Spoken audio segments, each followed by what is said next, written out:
When I'm not working, one of my favorite things to do is quilt, and I've been doing it since around 2000, 2001.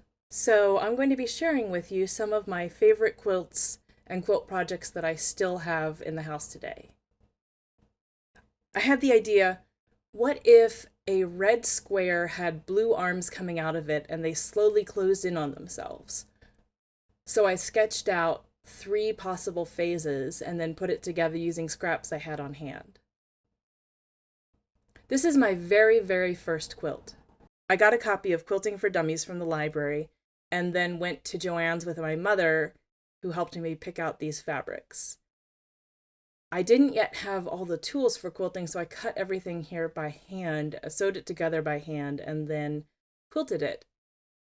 As things go, it's not too bad, although I'm a little embarrassed by the fact that there are still knots on the back. Speaking of teenage projects, this quilt, although I made it last summer, is made up almost entirely of fabrics from my teen years. Only the blue is new. I had kept these on hand because I had ripped apart several projects that I tried to do as a teen, but never felt comfortable throwing away the fabric. I tackled it using the principle, everything looks better when it's made from little tiny pieces. So I cut it up small, sewed things back together, and improvised this pattern. While I've made dozens of traditional bed quilts and baby quilts, I didn't start trying to make art quilts until shortly after I moved here. This was my very first attempt. For those of you who live in or have been through, you may recognize this fence along with the Tibetan prayer flags.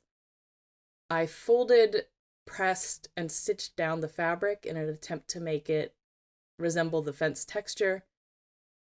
I did something similar for the siding but let it loose, and then I cut little pieces of fabric and ran them through the machine several times to form a chain of prayer flags which I tacked at each end.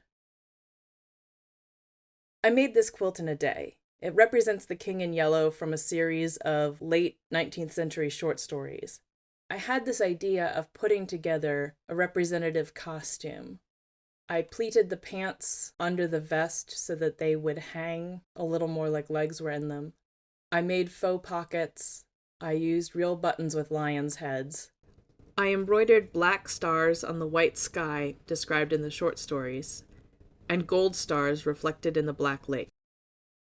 I had intended this All Hallows variation to be a king-size quilt, but each of these blocks is made of 72 triangles, and I was making it by hand during my senior year of college. That just wasn't going to happen. I never got around to quilting the borders, and it lived in my closet for a while, but now I've got it out on display in my sewing room. Quilting has been a big part of my life. Since I'm stuck at home with plenty of fabric and scraps and my machines, I hope to emerge with at least a few new things, or to learn from experimentation. I'm really looking forward to seeing y'all when this is over.